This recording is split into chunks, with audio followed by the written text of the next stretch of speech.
Bienvenue à toutes et à tous. Cette nouvelle présentation sur un système professionnel et didactique que l'on retrouve principalement dans les entreprises, quelles qu'elles soient. Et si au cours de la conférence, vous avez des questions, n'hésitez pas de nous communiquer par mail. Nous nous ferons un plaisir de vous répondre, bien évidemment, après cette conférence. Alors aujourd'hui, on va voir la téléphonie IP.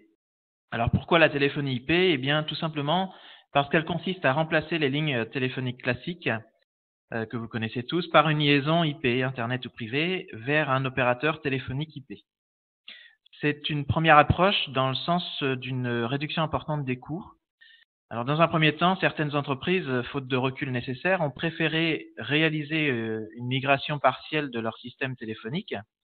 Et le principe consistait alors à connecter des téléphones IP sur un IPBX, un standard téléphonique IP, puis à relier celui-ci aux lignes téléphoniques traditionnelles déjà existantes. Et l'intérêt était d'obtenir un système ouvert et évolutif où l'IPBX jouait le rôle d'une interface ouverte et puissante entre le monde informatique et le monde téléphonique.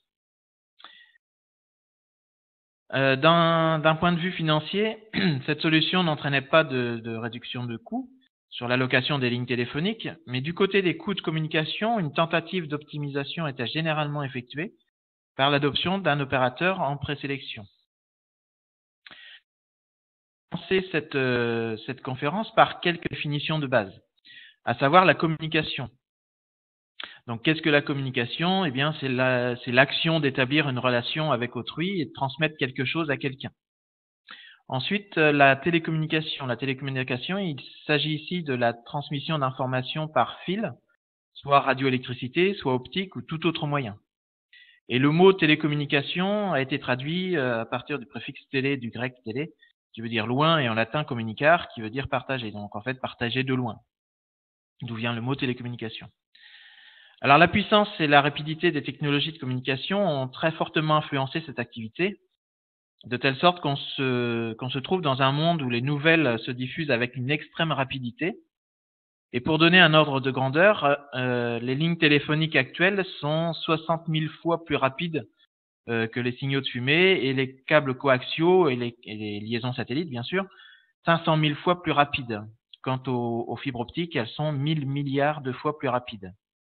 Alors, il s'est écoulé à peu près 2 siècles entre l'invention du télégraphe optique de chape et la naissance d'Internet, et il fallait à l'époque plus de 2 heures pour acheminer un message entre Paris et Marseille, alors qu'aujourd'hui, un email s'envoie en 1/10 de seconde.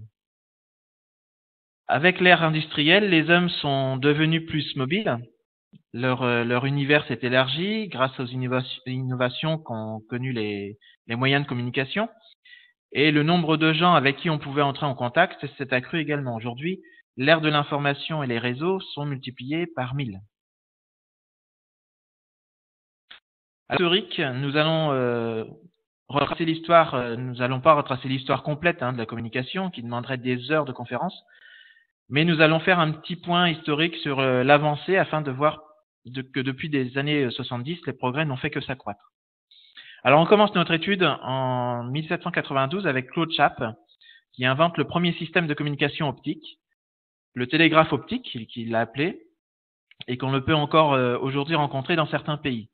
Alors, ces signaux parcourent à l'époque 193 km séparant Paris à Lille en 9 minutes, au moyen de 15 stations relais type, et soit une vitesse de transmission de 1 mot en 3 minutes.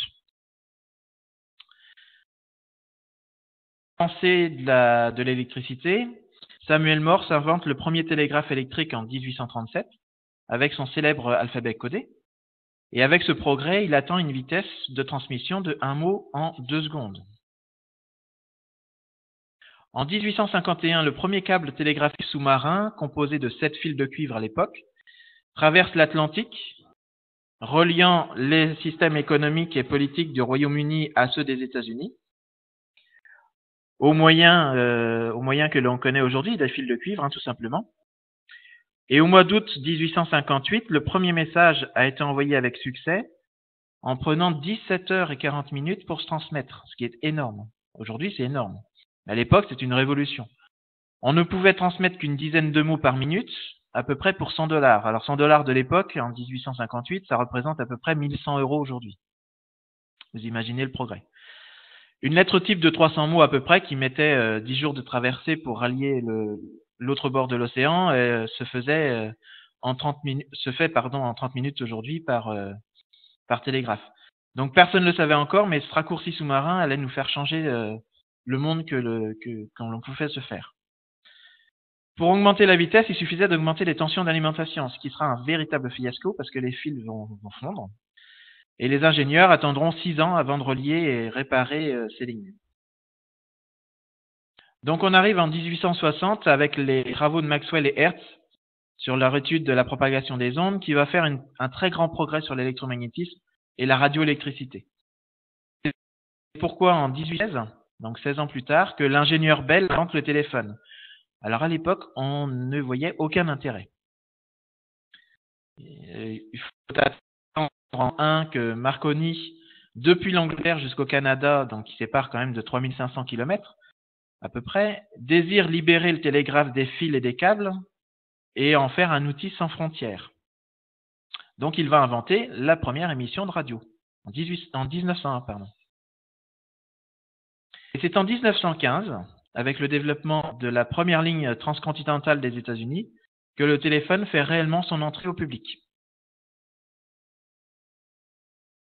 En 1917, l'ingénieur Baudot crée le premier système télégraphique que l'on appelle aujourd'hui le téléphone automatique. C'était une révolution encore à l'époque, juste pendant la guerre, la Première Guerre mondiale, c'était une révolution phénoménale. C'est en bien que la société Bell, inventée par Bell, invente le premier commutateur, qui paraissait bizarre pour l'époque, mais il était là surtout pour remplacer le travail ce que l'on appelle des demoiselles du téléphone, qui interconnectaient les différentes liaisons téléphoniques, et ces demoiselles seront effectives jusqu'en les années 70. Donc de 1921 à 1970, on a quand même progressé technologiquement, mais on avait besoin de l'homme quand même. La dernière a laissé place à une industrie florissante en 1924 parce qu'il y avait 21 câbles télégraphiques qui tapissaient l'Atlantique à l'époque.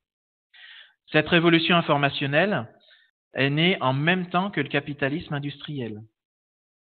Dans la mémoire collective de 1929, ça reste l'année de la pire crise de l'économie capitaliste. Et pourtant, elle marqua aussi celle du premier crash de l'ère de l'information parce qu'il y a eu un tremblement de terre de magnitude 7,2 qui a détruit le premier réseau sous-marin des câbles transatlantiques. Et il a fallu attendre 9 mois et demi de travail pour pouvoir rétablir cette connexion, et donc en août 1930 pour que la communication soit rétablie. Et il faut savoir quand même qu'à l'époque, la moitié du réseau océanique était effondrée. Donc la première moitié du XXe siècle va voir apparaître l'instrumentation de plusieurs dispositifs comme la radiodiffusion, la télévision, le radar, le téléx, le téléphone. Et de multiples réseaux vont se développer. Et c'est pourquoi en 1943, le premier calculateur électronique fut construit. C'est le début de l'ère du traitement de l'électronique de l'information que l'on appelle aujourd'hui l'informatique.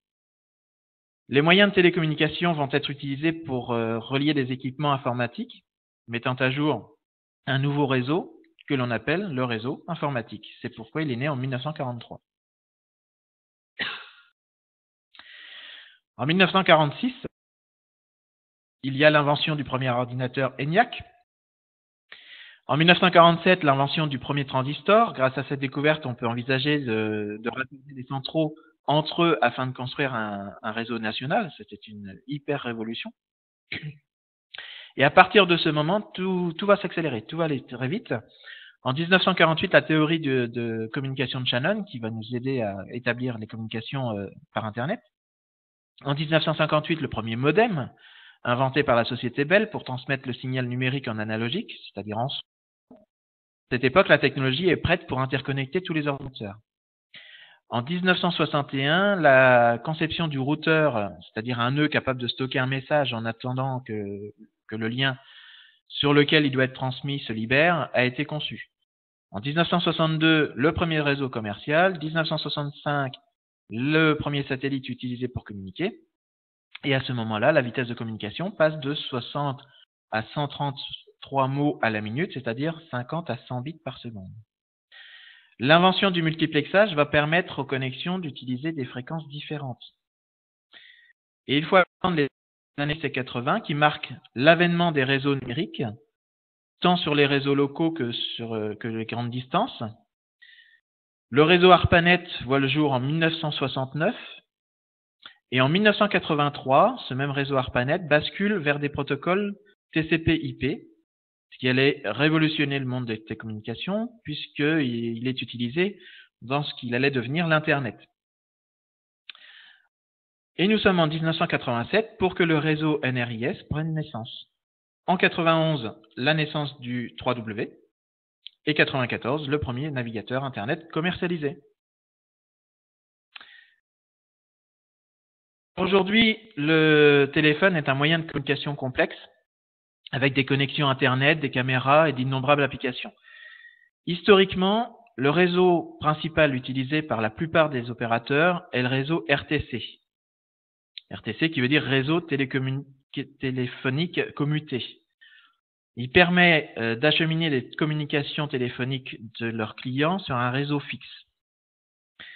Cette ligne est une ligne analogique de l'opérateur sur laquelle on branche un téléphone et qui est reliée à l'autocommunicateur de l'opérateur. La liaison entre la prise de l'abonné et le central, comme vous le voyez sur le schéma, est réalisée à l'aide d'une paire téléphonique. Alors cette paire téléphonique a été faite de cuivre à la base, et le rôle du central est d'effectuer la mise en relation avec un autre abonné, et donc d'effectuer la réservation de circuits de commutation et de communication. Une ligne RTC, comme vous le voyez ici, fonctionne à un débit de 64 kilobits par seconde, et aucune compression numérique n'est réalisée, c'est la principale raison de sa fiabilité.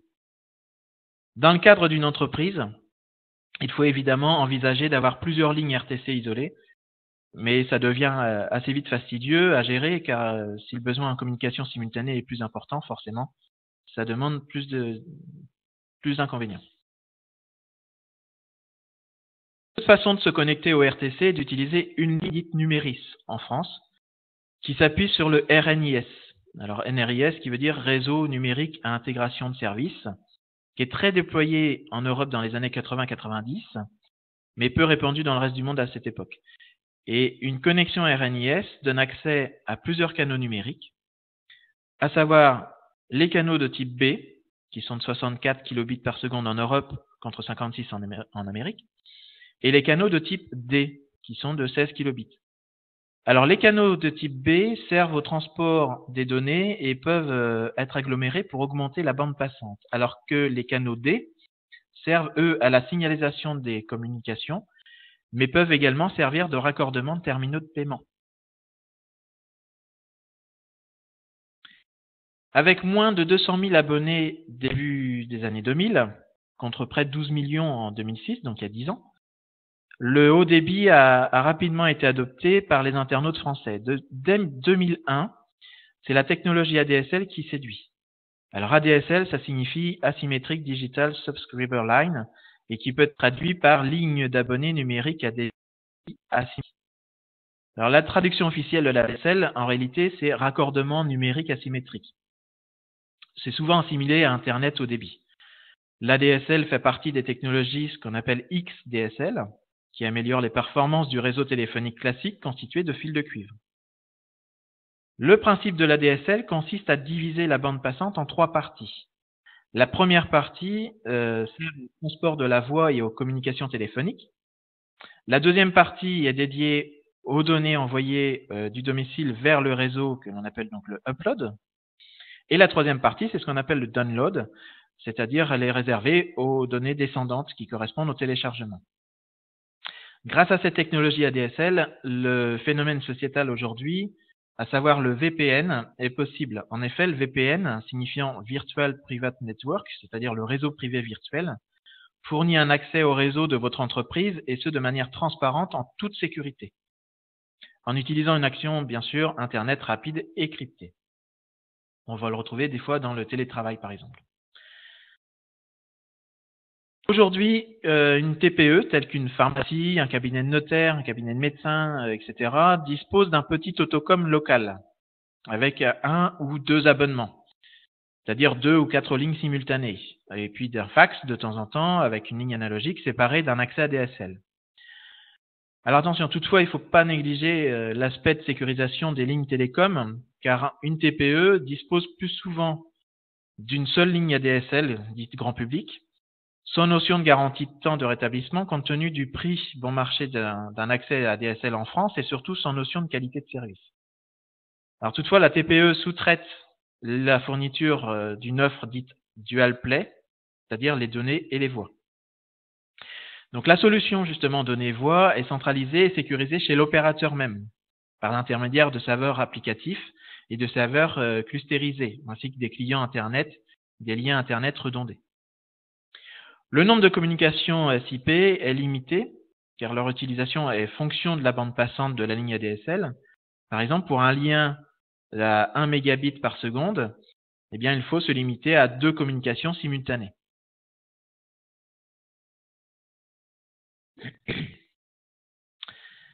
Alors, la technologie analogique RTC équipe la plupart des entreprises, comme on l'a vu, mais elle est de plus en plus concurrencée par la téléphonie fixe dite VoIP. Quant à la technologie numérique TOIP, elle s'est développée avec l'apparition d'Internet, puisqu'elle utilise le protocole IP pour transformer le signal vocal en signal digital. Et nous allons donc comparer les deux avec leurs avantages et inconvénients. Par exemple, donc la téléphonie RTC a pour premier avantage, la non-nécessité d'avoir une connexion à Internet. Et deuxième avantage, elle nécessite une alimentation de courant faible, d'à peu près 48 volts continu. Quant à ses inconvénients à cette ligne RTCP, en fait, elle nécessite un matériel spécifique pour transmettre et pour transférer des données numériques que l'on appelle le modem, qui a été inventé par Bell, je vous le rappelle, et le débit est limité. La technologie RTC ne peut pas dépasser à peu près 120 kilobits par seconde, contrairement à la DSL qui est sur 24 mégabits par seconde. Alors c'est suffisant pour la voix, mais ça rend la consultation d'Internet extrêmement lente. C'est d'ailleurs pourquoi les modems RTC ont été détrônés par les connexions ADSL. Et puis quant au TOIP, donc ses avantages sont multiples. Le premier déjà, c'est que c'est une offre tarifaire attractive. La communication gratuite est illimitée vers téléphones fixes en France et à l'étranger, ou vers les téléphones portables de certains prestataires. Il permet également la transmission de vidéos et de sons. Il faut un seul ordinateur pour facilement gérer le large nombre de lignes téléphoniques et d'extensions. Et puis le réseau est complètement portatif. Quant à ses inconvénients, il n'y a par exemple pas la possibilité de transmission par fax. Il n'y a également aucun service pendant une coupure d'électricité, bien sûr. Il dépend de la qualité et de la fiabilité de votre service Internet et de votre ordinateur même. Et les problèmes éventuels liés à la qualité de la voix, par exemple les micro-coupures, les échos, les temps de latence, etc. Ou à la sécurité, tels que les vols de service, les virus, etc. Tout ça, vous pouvez connaître. Alors, plus qu'un simple réseau de téléphone fixe, la technologie TOIP offre aux entreprises la possibilité de mettre en place des services complémentaires à ses clients. Alors, je vais vous en développer 3. Le premier, c'est ce qu'on appelle le click to call. Alors, cette application permet à un internaute de solliciter l'appel d'un conseiller de l'entreprise dont il visite le site. Et en cliquant sur un lien, il communique ses coordonnées directement. Et les informations sont transmises à l'entreprise qui peut recontacter l'internaute. Le deuxième service en plus, c'est ce qu'on appelle le CTI. Alors le CTI s'appelle également le couplage téléphonie informatique. Il permet de mettre en place des applications reliant le centre d'appel au système informatique et il est indispensable pour les call centers par exemple. Et puis il y a le voicemail. Alors cette fonction de messagerie vocale permet de transférer vos messages en pièce jointe par une adresse mail directement.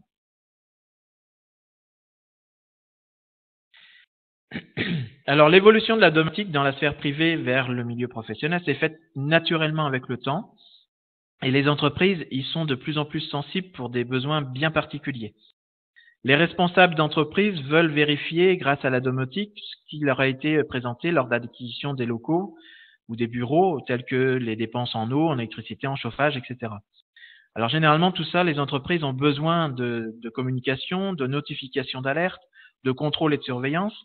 Et actuellement, pour que tous ces systèmes soient interconnectés, eh bien, il y a nécessité d'un PBX, d'un système d'alarme et puis d'un système d'automatisation du bâtiment en domotique. Mais tout ça, on en reparlera de la domotique, on en reparlera dans notre prochaine conférence à la fin du mois. Je vous en dirai tout à l'heure. Alors, c'est pour répondre aux besoins de la préparation à vos étudiants à l'épreuve E5 en BTS SN et l'épreuve E2 pour le bac pro SN que les entreprises d'Istram et Campus IP proposent cette solution didactisée utilisant exclusivement des composants professionnels. On va le voir. Centrale, donc le système sera étudié par un système complet d'Amalisk accompagné de 8 activités. Donc il y a 3 centrales différentes qui vous sont proposées. La première, c'est celle qui est affichée sur votre écran. Donc le D50R qu'on appelle chez nous, c'est une centrale domotique et IPBX en rack 19 pouces pour intégration dans les baies de communication. Vous pouvez voir qu'il peut aller jusqu'à 60 postes SIP. Il y a une sécurisation des locaux et des personnes, des alertes téléphoniques par email et par SMS, des optimisations de confort d'énergie des locaux, une convergence fixe vers le mobile, etc., etc. Et également, il ne faut pas oublier, on en reparlera un petit peu plus tard, une interface domotique en N-Océan. C'est une version pour TPE et PLE. C'est la centrale domotique et IPBX qu'on appelle le D20C. Alors, cette centrale a une configuration modulable jusqu'à 3 LR avec 8 accès SIP, une surveillance 24/24, une sécurisation des locaux, etc., etc., et également une connexion avec le N-Océan. Quatrième centrale qu'on vous propose, c'est une véritable box téléphonique domotique à intégrer en GTL pour l'habitat principalement. On l'appelle la centrale domotique et IPBX pour Raidin. Alors, c'est pour un environnement 100% IP, ce boîtier Raidin, bien sûr, c'est ce que j'ai dit, un port Ethernet avec 4 ports USB et aussi une interface domotique N-Océan. Voilà les 3 types de centrales que Campus IP et Distram vous proposent. Alors, dans la solution de la synoptique de l'installation, on voit bien que la solution est celle-ci, par exemple, hein, pour la deuxième centrale. Et nous voyons que la centrale permet le déploiement de la téléphonie IP et ou analogique, mais également l'interaction sur la surveillance vidéo ou toute autre domotique associée, comme ici le vidéoportier.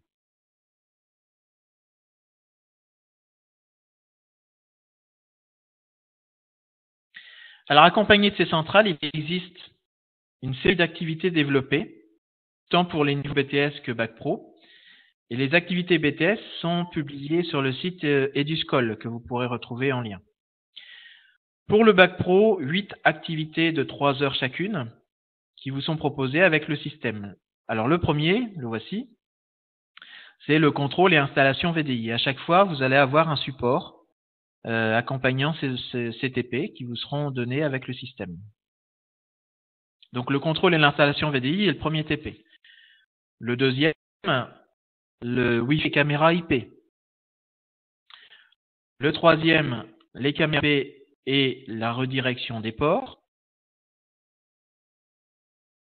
La quatrième, l'installation et configuration domotique. Alors, je vous l'ai dit, hein, tout à l'heure, le domotique, on y reviendra un petit peu plus tard, mais ça en fait partie intégrante. Le cinquième TP, c'est une configuration VLAN. Le sixième TP, une installation complète de type. Vous avez toujours un schéma constructif et à côté, il faut faire l'installation complète. Le septième TP, c'est l'installation téléphone IP. Quant au huitième, ça rejoint un petit peu ce septième, mais en application IP sur Android ou sur smartphone.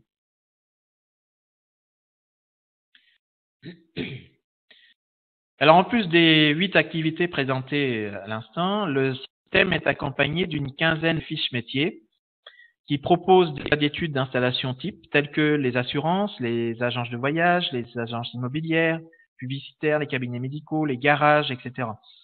Alors voici un exemple pour une mairie que vous allez avoir également, donc pour laquelle nous allons retrouver les différents éléments associés à l'étude complète et avec les avantages suivants. Donc on peut réaliser les accueils personnalisables et gestion téléphonique évoluée, le télétravail et convergence de fixe mobile pour être joignable à tout moment, la supervision sur PC ou tablette, la sécurité par les contrôles d'accès, genre les caméras et détecteurs de présence, les ambiances par le contrôle des lumières en automatique ou en manuel, le bien-être par le contrôle du CO2 et l'évolution vers le contrôle d'énergie, etc., etc. Il y a plein d'autres notions derrière.